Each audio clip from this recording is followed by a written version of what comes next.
Everyone. I'm Anthony Vela, and I'm currently in San Clemente, California. That's the beauty of um, the times that we live in now. We can get together from all over the world. So welcome wherever you're from, and you guys are in for a treat. We get a chance to meet someone who I very much look up to in many different aspects of life and paddling, April Zilg. April is a fantastic person, a fantastic ocean athlete competing in multiple sports, stand-up paddling, outrigger canoe, and some other things that we may not even know about. So I won't tell you too much. I'll let her talk about herself in a little bit. So I would like to introduce you to the one and only April Zilg. April, are you out there? Hi, Anthony. It's great to be here. Thank you, John, for having me on. And thank you, Anthony, for being a part of this. I'm stoked. So if you could just start out, tell us, a little bit about yourself outside of the water. Oh, do I get out of the water ever? No. Uh, I'm pretty waterlogged. Oh, my goodness. It's a very full life of a lot of natural things. Everything that the World Wildlife Fund actually they're six pillars, if you will, I feel like are a part of my life every day. I try to grow as much of my own food as possible in my garden. I'm a member of a local community supported agriculture group. So I support local farmers with organic practices. Um, I am increasing biodiversity on my land by planting tons of plants that are medicinal as well as edible, or just threatened or endangered to increase their being in the world. So if I'm not on the water, you usually find me like with tons of dirt under my fingernails out here in the woods, saving small animals from not having enough to eat. I plant some food that's just for the local critters. So yeah, before I found paddling, I did have a career as a deep sea coral reef ecologist. I also worked in my local aquarium for 3 years. Before that, I worked at a veterinary hospital, and just being not a huge burden on nature or the natural environment and doing my best. Like, I don't use plastics, and I try to run my air conditioning very hot. Like before this, I even was told to put on a shirt because I'm in my bikini 24/7 because my house is so warm. I'm not saying everyone should have a warm house, but I don't run my air conditioning very high because of the load on the grid, right? Like I'm just trying in my little way, whether they work or not. But in my small way, I'm trying to reduce my impact on the planet and even try to make it slightly better. That's a great way that you put it, trying to not be a burden on the planet, which is it's a very great way to put it. So if I'm not mistaken, you have a degree in marine biology and environmental science, and that's how you got into those careers, jobs that you were telling us about in the veterinary at the local aquarium. So what made you go into that field of study for your degree? Well, I mean, I've always been drawn to the natural environment and drawn to water. I was a physics major, and at first I really enjoyed that until I realized that the majority of my spare time was sitting at a desk inside and, doing calculations or just it wasn't really for me. I wanted to have an active body in addition to an active brain. And so I switched my major to biological oceanography. And when I did that, my advisor said, "What, are you crazy? Like, why are you here at this physics like university doing biological oceanography? Move your butt down to the coast and go be like change your major to marine biology at UNCW." So I did. And that I found a lot of joy in that. Because at the time there was just it fulfilled a need to be outside and to be in nature. I just wanted any career where I could log the most hours outdoor as humanly possible. So, and also just researching how humans are impacting the planet. I guess when I was a physics major, I was searching for answers more externally, like not on the planet. And then I realized to kind of save ourselves and save the planet, I needed to be more, I guess, Earth centric, not so space centric. Yeah, no, and I like how you mentioned that you found joy in that. You went from one major to the next, and you found joy. And I feel like people have that same sort of experience or joy in growing your own food, like you talked about you do on your land. So, just talk about what that's like to watch something grow and then to eventually, pick it and eat it or cook it or whatever you do. Like, what is that like to do, and what are your favorite things to grow? Oh goodness, I like easy things that don't need their butts kissed. If it needs its butt kissed, it's probably not going to make it in my yard, because I'm gone for competitions a lot.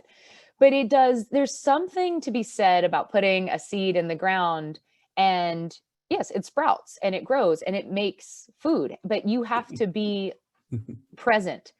You have to be there, because if it doesn't get water or it's not getting proper nutrition, then it's not going to fruit and flower and flourish. And I see so many similarities with my clients as a coach and even me as an athlete. If I'm not getting enough food, my performances are poor. And I did that for many years, where I was still of the mindset where, I needed to be thin, or whatever society told me I needed to be. They were wrong. So I was like, well, I would undereat, but then wonder why I would get overtraining syndrome, or I'd get injured, or my blood work wouldn't come back good, is because I wasn't feeding myself with the proper nutrients. So just even having that as a backup reminder, it's not even that I saw it, but it's subconsciously going, oh, my soil's deficient in potassium, or I should add some nitrogen, or understanding the needs of living things. What's the meme? We're just complicated houseplants with emotions. Like, it's very true. But it just seeing it grow, it tastes better. And depending on what nutrients I'm in my soil with, I can get bigger blooms and bigger blossoms and bigger fruits and tastier fruits. And it's the same with me as an athlete. Depending on what I feed myself, I can have bigger performances and like a bigger brain or bigger muscles, whatever you want, right? Like, it's really just being more conscious and more mindful, I suppose. No, it's you were taking the words right out of my mouth. I was going to ask you about, is that similar to being an athlete and with the clients that you work with? And there's so many similarities.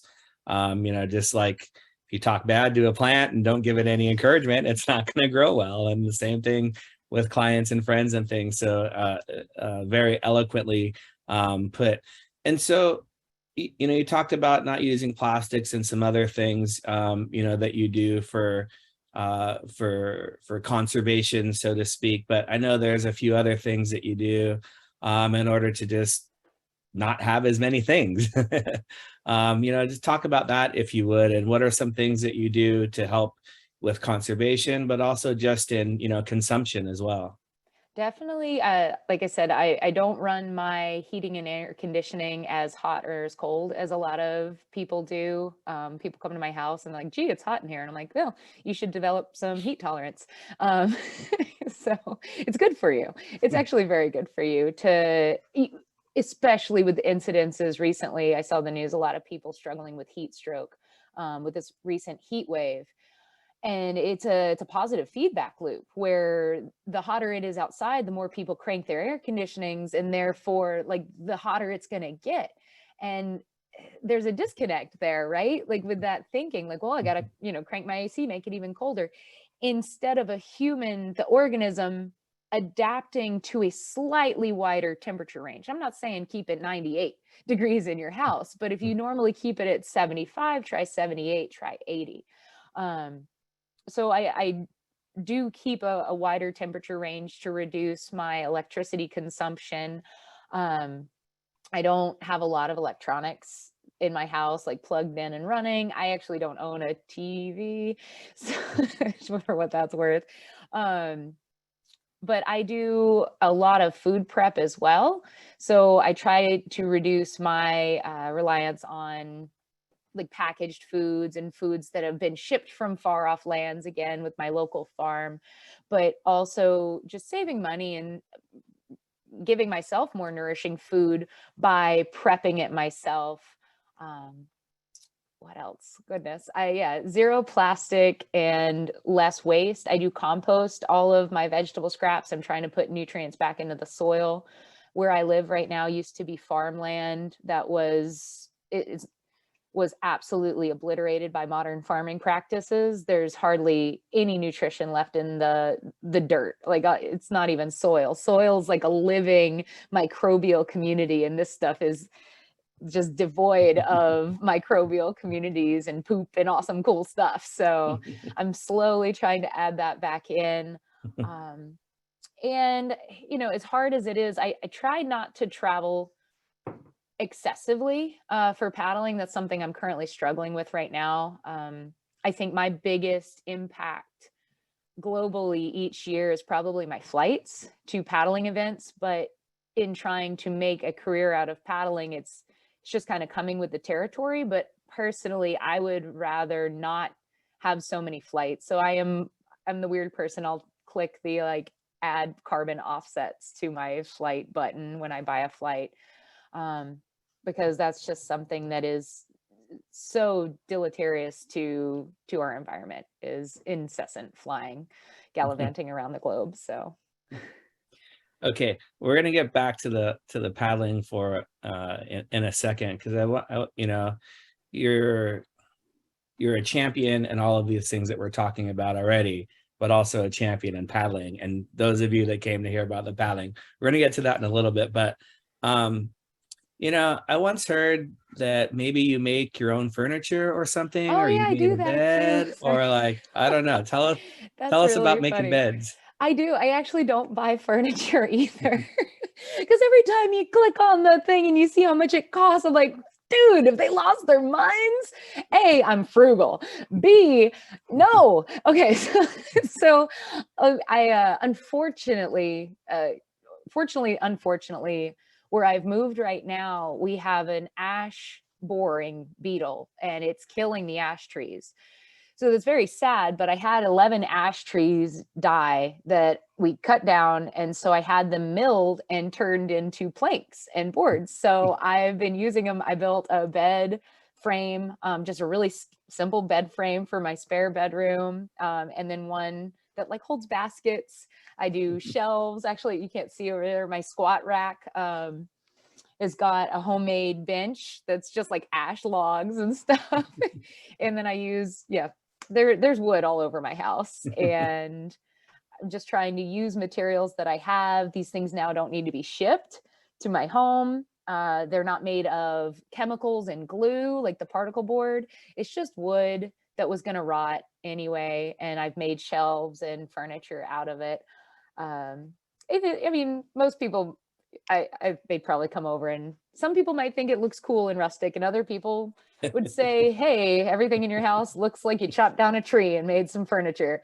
But luckily, I'm not trying to impress anyone. So I chopped down a tree and made some furniture. There's also a couple of baskets of acorns upstairs. I'm going to crack those open and grind them up and make acorn flour and acorn meal so I can have acorn pancakes. And so, yes, I spent like a week out on my hands and knees picking up acorns outside. A, because I want to eat calories to be an athlete. B, I don't want to spend money. And C, as much as I love all animals, squirrels, no. Those little suckers are like wreaking havoc on my garden. So I'm taking the acorns. They cannot have the acorns because they will proliferate and eat more of my garden. So it's me versus squirrels. Sorry, squirrels. Oh my gosh, that's funny. You're like, yeah, no, I actually did cut down a tree and make this furniture that you're sitting on. I did. Okay, and you're you are a self-proclaimed couch potato and I will proclaim the world-class athlete, multi-sport athlete, I will add in. April has won the very, very competitive gorge downwind championships. It was held recently, so she's won and came second a couple of times. She's won huge paddling events. We'll get to the Carolina Cup. She's also the overall champion for an APP event that was in New York. So she's won right and everywhere in between. But you are again a self-proclaimed couch potato to world-class athlete. Tell us a little bit about that journey. Yeah, I used to say if beer pong was going to be an Olympic sport, you could have signed me up back in college. Society had gotten the better of me, right? Like I was really interested in what was on television. And in the 90s and early 2000s, it was still really cool to just be apathetic about things and not be passionate, because when you identify a passion and you show interest in something and you try it and you fail, it hurts. It hurts really bad.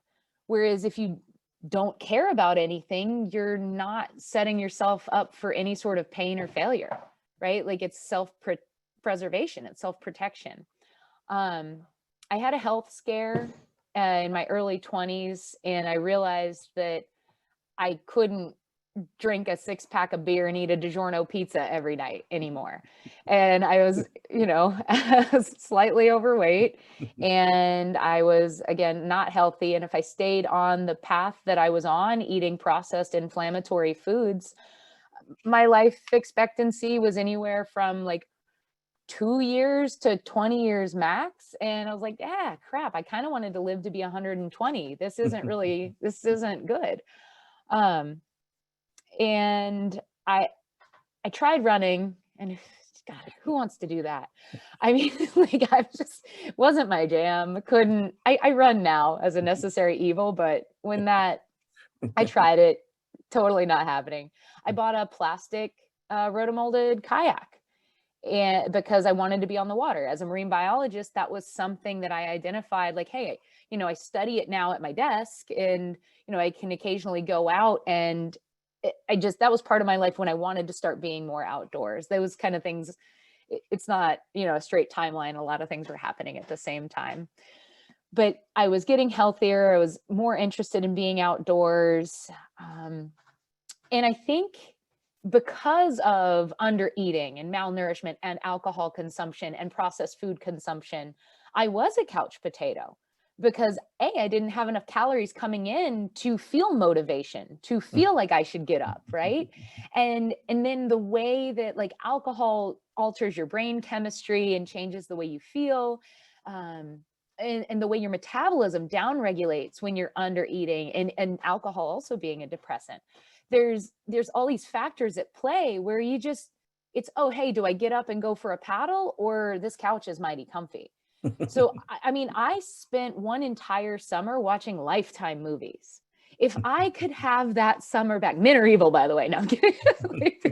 Says Lifetime. But if I could have that summer back, I look at that summer, and I was in a dark room on a couch for 3 months because it's hot outside. My air conditioning was cranked, and I just didn't get up. And like, just that one more summer to be outside and feel the sun on your face. Like, it wasn't until my mid 20s that I was like, wow, that's no way to live. I mean, I don't wish that on anyone. And so thankfully or unthankfully, because of a health scare, I decided to get my crap together. And paddling was the only thing that I wanted to do.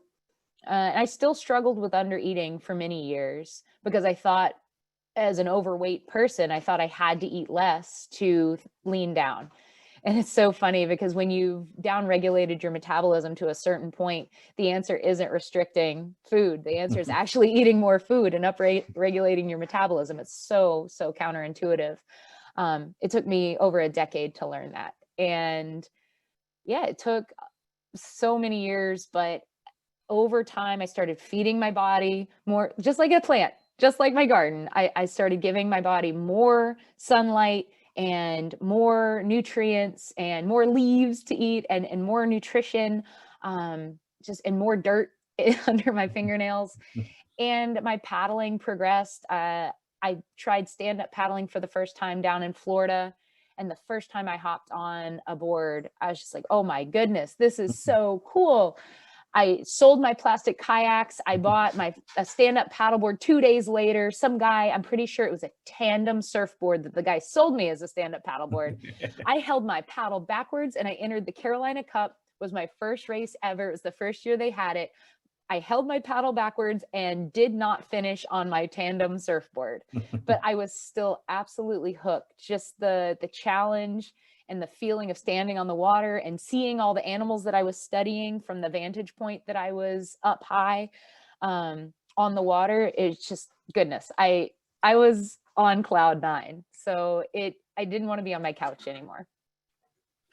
Wow. Hey, I was at that Carolina Cup in 2000. You were off like a freaking rocket, man. Actually, I have a bone to pick with you. I think you were my first clinic ever. Oh, no way. Why? I think so. And I still entered the race holding my paddle backwards. How did I get through a clinic and you still let me hold my paddle backwards? No, the clinic was the day after. Oh, was it? Okay. In your defense. I still was holding my paddle backwards. No. I'm pretty sure I would have noticed that. Yeah, I think so. You were in that clinic? No way. Yeah, it was you and Karen Wren, I think. Or maybe, yeah. Or maybe Candace. No, it was definitely Karen. Or it was Chuck then. Was it? Okay, then dang it, Chuck Patterson. I entered my first race with my paddle backwards. That's so funny. So you entered your first Carolina Cup in 2011. And then for those that don't know, the Carolina Cup 10 years later, fast forward to 2021. And how'd that race go? Dude, well, it was in November. So it was like surf to sound on just drugs. So they actually ended up not able to run the real graveyard course. They had to run a modified 9-mile inland course because the conditions were so gnarly. So I did win the 2021 Carolina Cup, but it didn't feel like a win yet to me because it wasn't the graveyard. So just to put it into context for those that have never heard of the Carolina Cup, it's one of the more difficult stand-up paddle races in the world, I'll say, because of the varying of conditions. You have to combine the distance of the paddle, which is somewhere around 13 miles, depending on how straight and which route you take. You're combining intercoastal waters that at times you're going upwind and or up current. You're also combining open ocean paddling. Sometimes it's downwind, sometimes it's a little sidewind, combination of both. You also have to navigate an inlet to get through waves or come in through waves.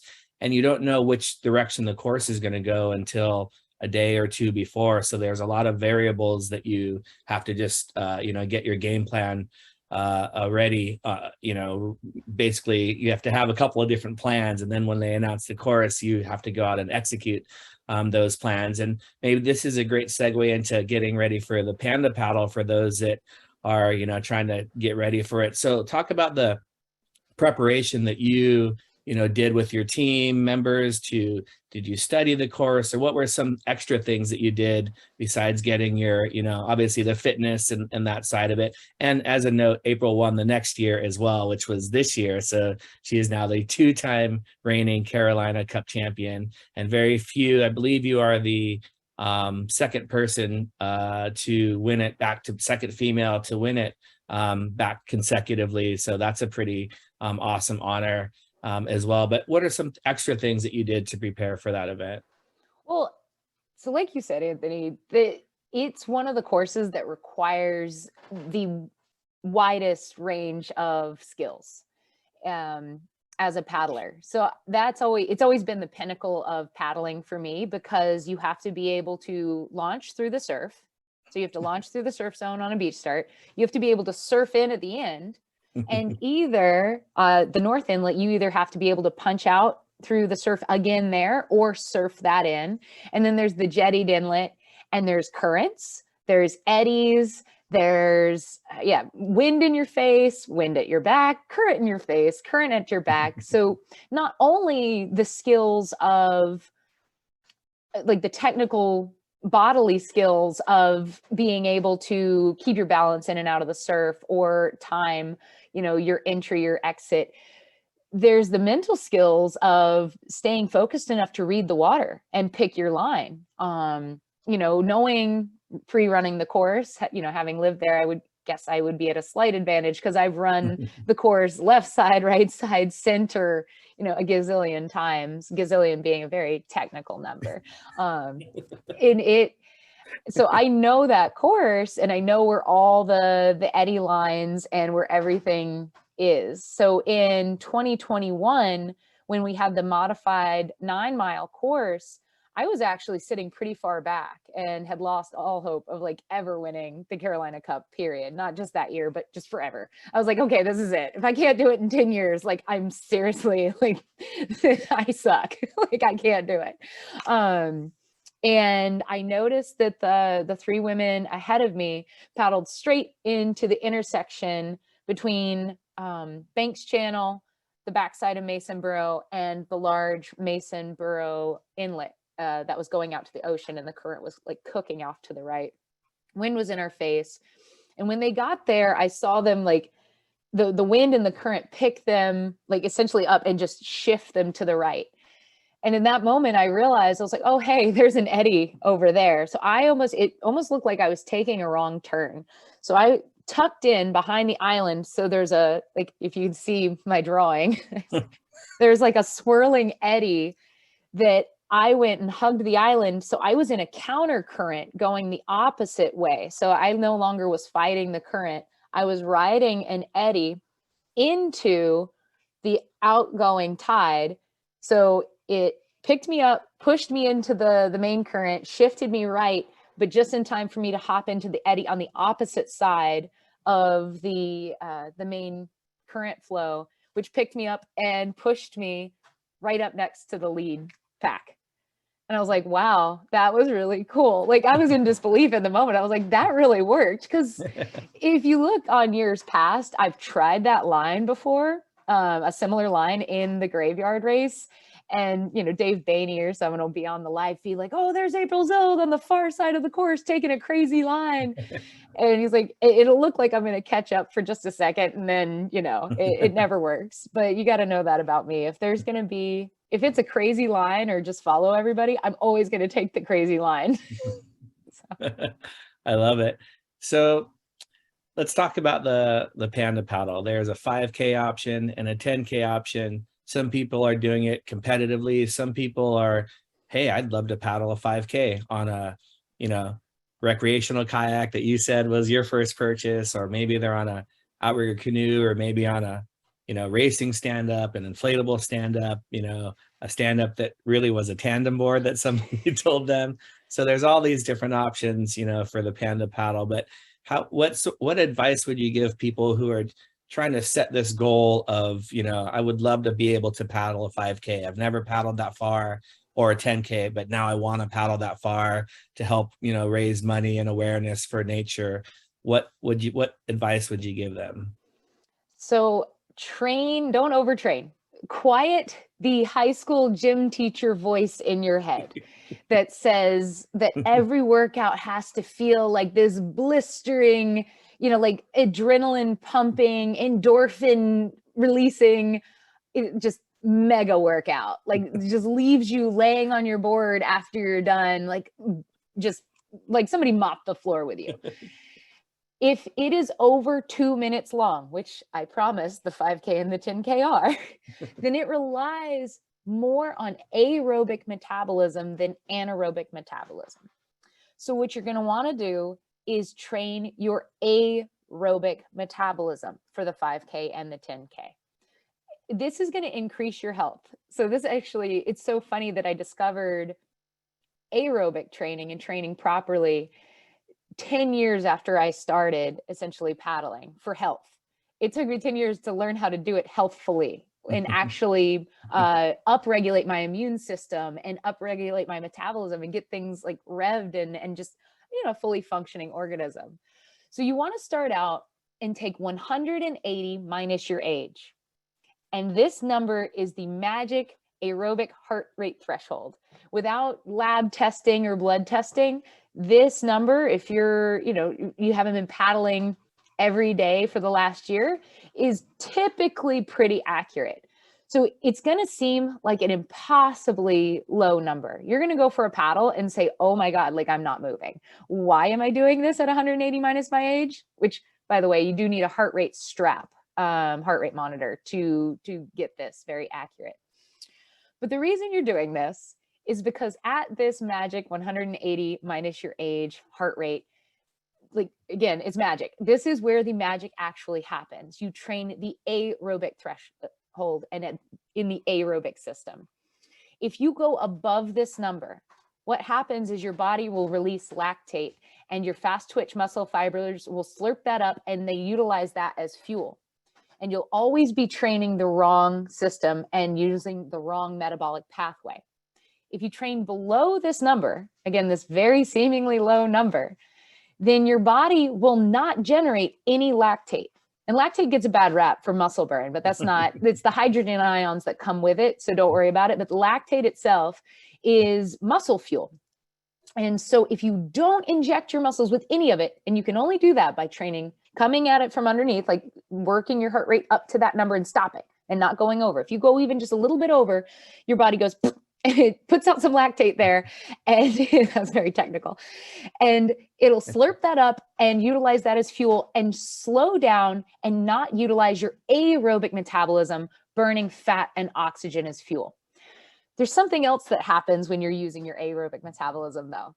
So when you're at this really low heart rate and you're using these slow twitch, these slow oxidative fibers, if you're deep breathing through your nose and taking big CO2 dumping exhales through your mouth, when it feels like maybe you need to breathe out of your mouth, you're going to be able to do the whole session with nose breathing.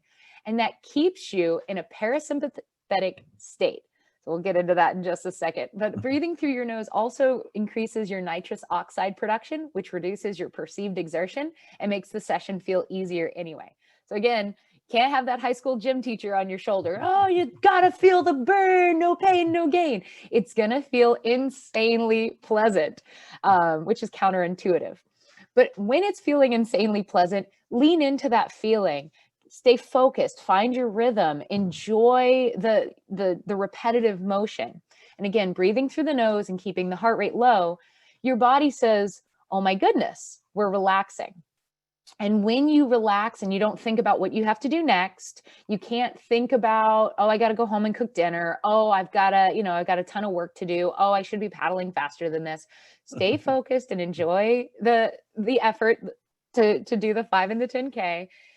You're going to activate the parasympathetic nervous system. So we have our sympathetic nervous system, which is fight or flight. And then we have the parasympathetic nervous system, which is rest and digest.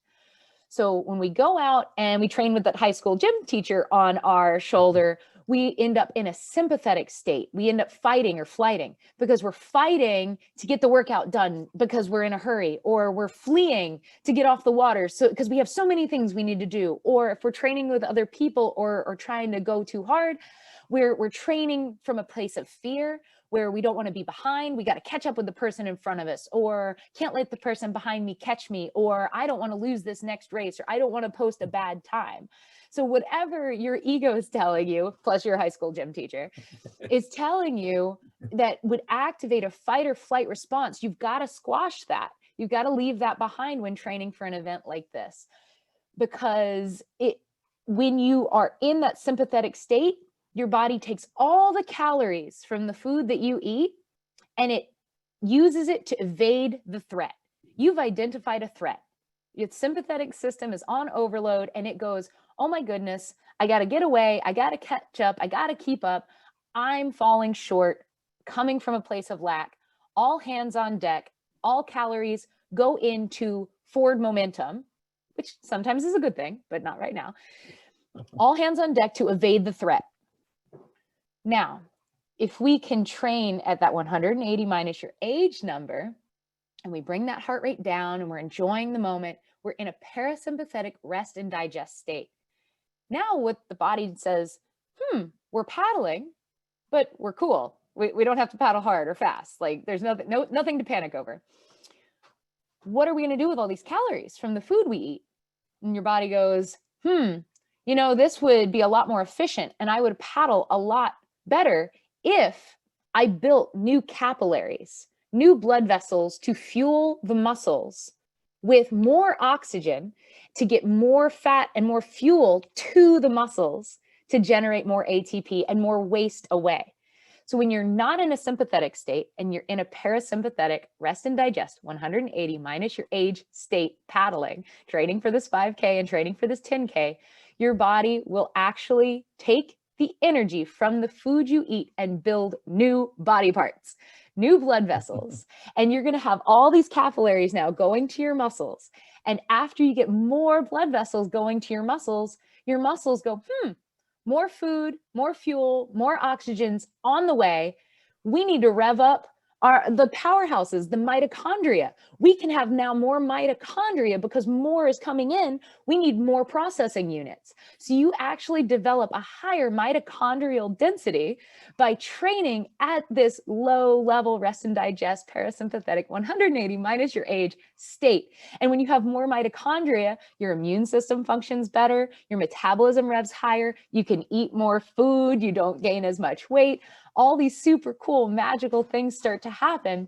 And all of a sudden your speeds at lower heart rates start getting faster and faster and faster. So that heart rate's going to stay the same, but the speed's going to come up. So it is super cool, super magical. And that is just my huge brain dump of how to train for this 5K and this 10K. Easy.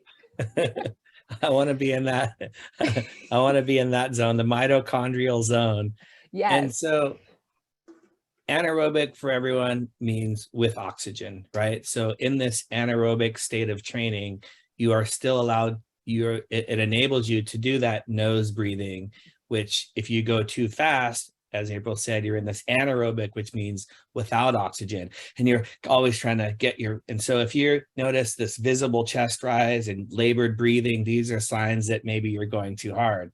You can carry on you can paddle casually and carry on a conversation, and you don't have a heart rate monitor, typically you're within this aerobic zone of training. So what April's saying is go out and do a paddle and do some, sort of interval training where you can look up lots of different places to do interval training. You can look on April Zilg's website and she can help you as well. But you want to train smart. You don't want to overtrain. This is a absolute no, which is a technical term as well, since we're doing lots of technical terms.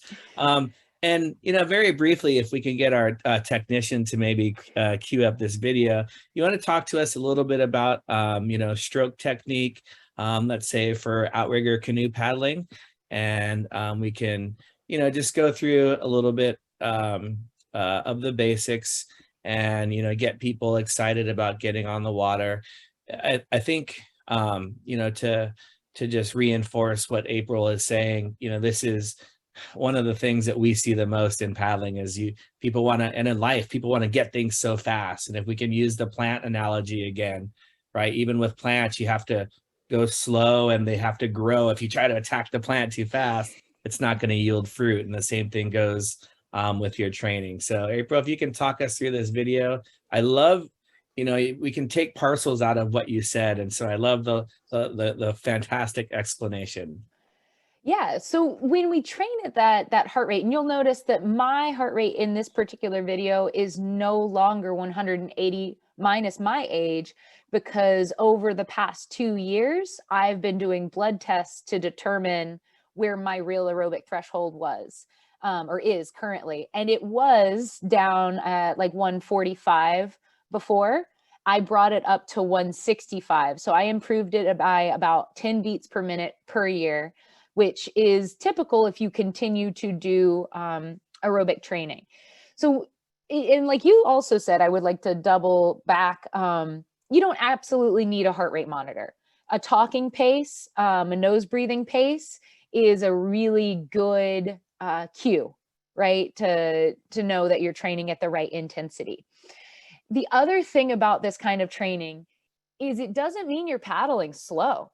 You're trying to make your craft, be it the kayak, the canoe, or the stand-up, you want to find good connection with a full blade in the water. At that heart rate, you're trying to maximize your speed for the effort. You never want to be tootling about the waterway or wherever it is that you're training.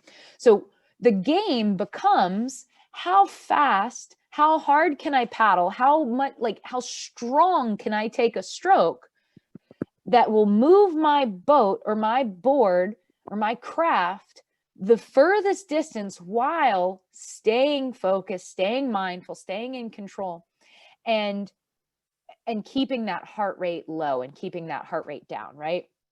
And so we'll talk a little bit about technique, because that's a number one good way to be able to do that. So in the video we're watching right now, this is like an off piece, but we're trying to get a really good positive angle on the catch with a full blade in the water at the front of the stroke. Not trying to rush the stroke either. So a lot of people, when they start doing intervals or trying to build up this aerobic capacity, you're going to apply heavy pressure, but not rush and not speed the stroke. If you feel your blade flutter in the water, or you hear a slurping noise, a loud slurping noise, that means that the slurping noise means you're not putting your blade all the way in the water. And the flutter means that you put the blade all the way in the water, but you're rushing the stroke. When you get blade flutter, that's just the conservation of energy, one of like Newton's laws or those physics guys, right? So it means that the energy you're applying to your blade isn't going into forward momentum. So it has to be lost somewhere. So if it doesn't make your craft go forward and you're pulling too hard, it's lost in side to side flutter. So that just means slow it down a little and bring the hull speed of your craft up. You need to paddle a little bit slower. You can only increase your stroke rate as your hull speed increases. You can't increase your rate first. Let me say that again, because that's sometimes challenging. You can only increase your rate in response to an increase of hull speed, not the other way around, or else you'll find your blade cavitating or fluttering and energy will be lost somewhere in that system. So when you're applying this heavy pressure, back in the video, we're going to get full blade in the water way up front. We're going to sink the blade all the way in the water. So we don't have flutter. I know, maybe you can slow it down a little. I should have it in slow-mo.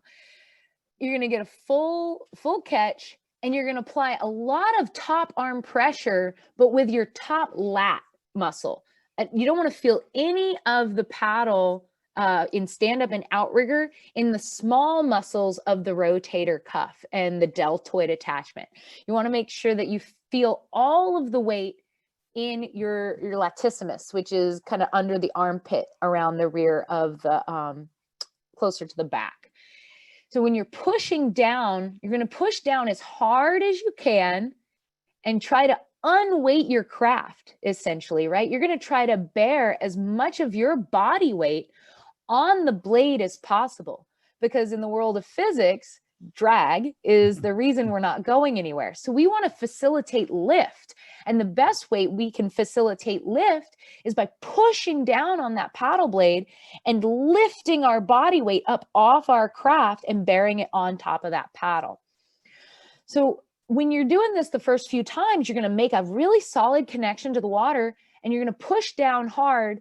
And instantly after you start pushing down hard with that top lat, you can unrotate your thoracic spine. So there's your below your neck and between your shoulder blades, those spinal vertebrae, those are called your T-spine or your thoracic spine. And that's where you get your rotation. So you want to rotate really far, get the blade of the water, and untwist as you're pushing down with that top arm. So when we do that, I'm going to wrap this up. Your heart rate's going to come up. right? So your heart rate's going to come up and it might start creeping up above the 180 minus your age number. So when that happens, stop paddling, rest, let the heart rate come down, and then do another piece where you're applying maximum power, maximum heavy, to make the boat or the board move quickly, relaxed.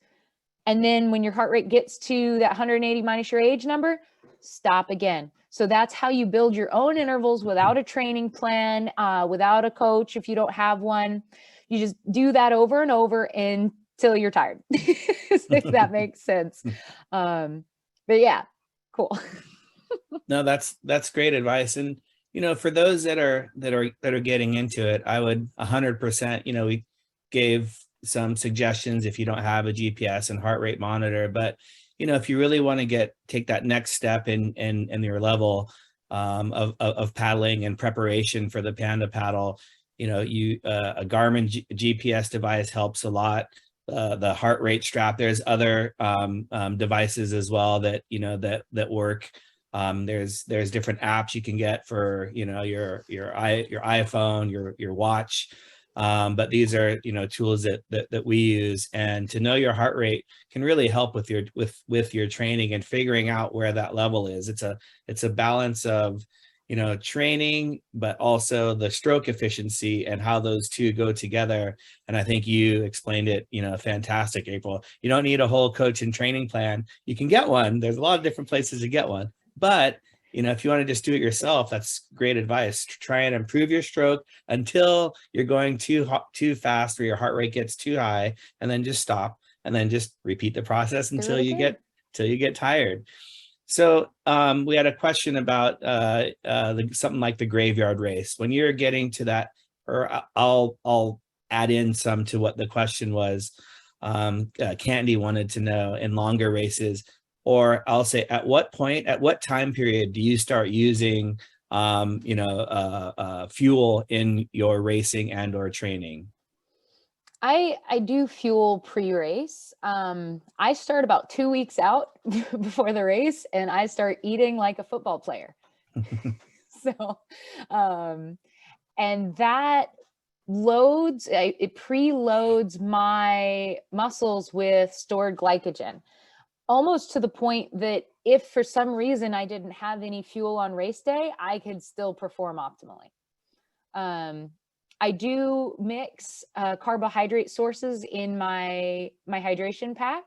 So the human body can typically absorb, I think it's like 250 to 300 grams of carbohydrate per hour for like moderately trained individuals. If you're not well trained, it's lower than that. If you're really highly trained, it can be higher than that.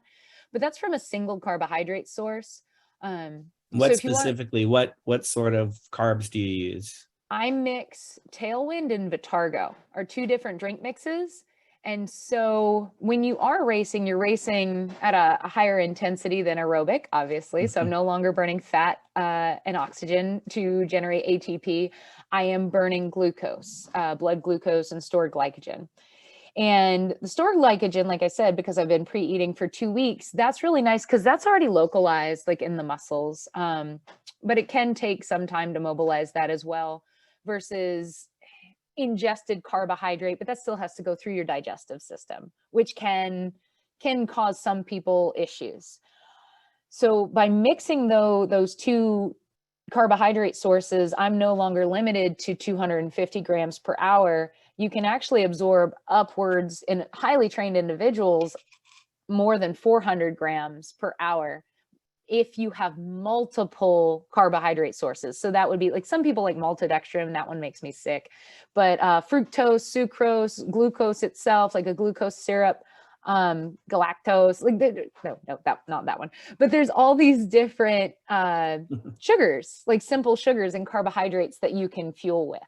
And if you mix them, you'll get more. But for a 5K, you should be fine by just like pre-fueling leading up to the event. And the 10K gets a little bit where you might need something. And if you guys have any questions, now's your time. We'll be answering a few questions, so you can just raise your hand or type something into the Q&A. Like May wanted to know, in your stand-up paddling, she says that she's a little vertically challenged, and she's wondering what sort of stance you like to paddle in the most. Do you do parallel all the time? Do you do staggered a little bit? And if so, when? I switch all the time. So when I need more power, I adopt kind of that staggered surfer stance, especially in a sprint. But for a longer event, even like the 5K or the 10K, I'm going to just have a parallel side by side stance. I like to think of it, if you think of going to the gym and you're going to do a deadlift or a back squat, how are you going to stand? Pretty side by side, pretty parallel. And you're going to be applying a ton of pressure to that blade and pulling, you're pushing and pulling, and then you're driving through your core and through your legs to propel your craft forward. If you're not in a very stable stance, you're not going to be able to apply that pressure healthfully, like in good biomechanics for a long period of time.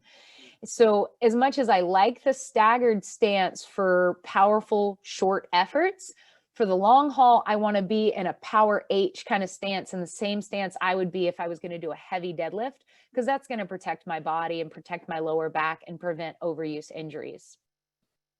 Awesome. Great explanation. And I have to second you on that. I think the staggered stance, I think people think it's used more. You see a lot of it in sprinting, and a lot of times those are the videos that are the exciting ones. But in long distance paddling, even Connor Baxter, who, kind of championed, so to speak, the staggered stance with his choke down stroke as well. But you see how his stroke has evolved over the last, 6 or 7 years, as he's been, becoming more of a man and getting muscle and things, versus the skinnier kid when he was winning races, at 14 and 15 years old. But evolution, I think, is part of all of our strokes. Even all of the top athletes are continuing to work on their strokes and to become more efficient. And I really like what April has talked about. It's not just about the efficiency of your stroke, but it's also the efficiency of your body, which plays a huge role.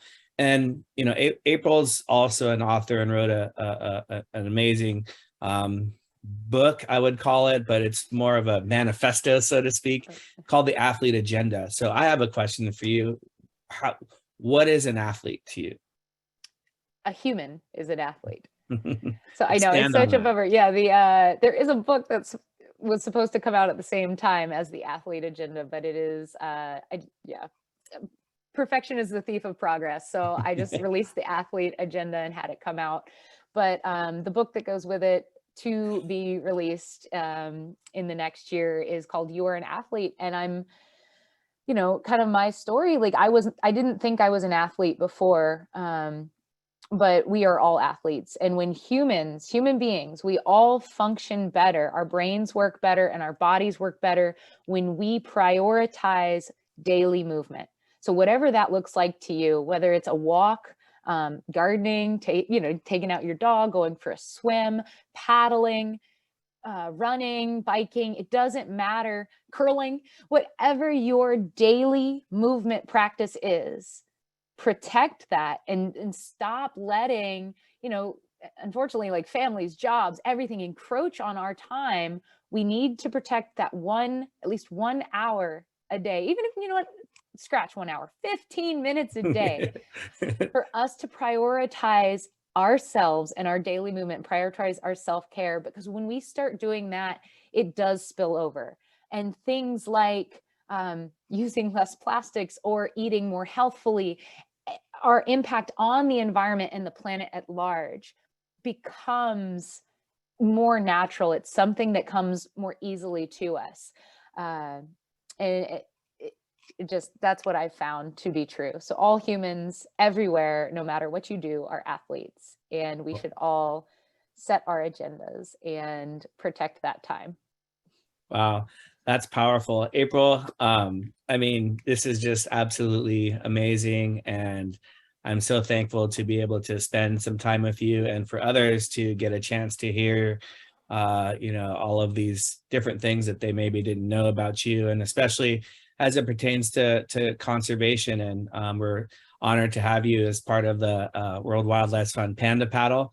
And I just, I wish these were like 5 hours long, because I Dude, can I know. talk to you. I always feel bad. I was like, I could keep talking. But I know John wants to come on and give some final closing things for everybody. And if you guys have more questions, you can just keep sending them in through Facebook or wherever, and we'll get to all of your questions somewhere. So just, it's been an incredible hour. And one last one came in, just asking, people want to know when the progress is going to happen. So David wants to know, after training, how many weeks at the 180 minus your age heart rate would it take before I see or feel noticeable progress? No, actually, if you've been overtraining, it can be 3 to 4 weeks. You'll see improvements in speed, but aerobic base, it's building the base. You got to build the base of that house, and it takes time. That might be months. Sorry. I'm not going to lie. Well, thanks, April. And we'd like to bring back John from World Wildlife Fund. Thank you guys so much for having me.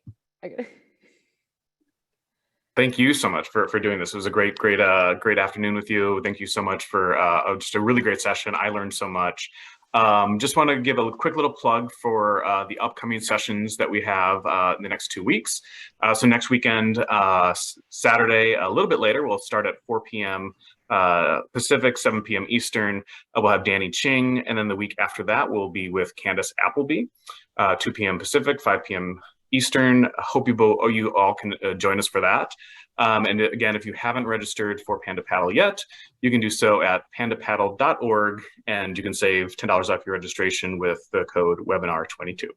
And with that, we will close things down for the day, but we look forward to seeing everyone next week. And again, a big thanks to April and Anthony for just a wonderful session today. So thank you all.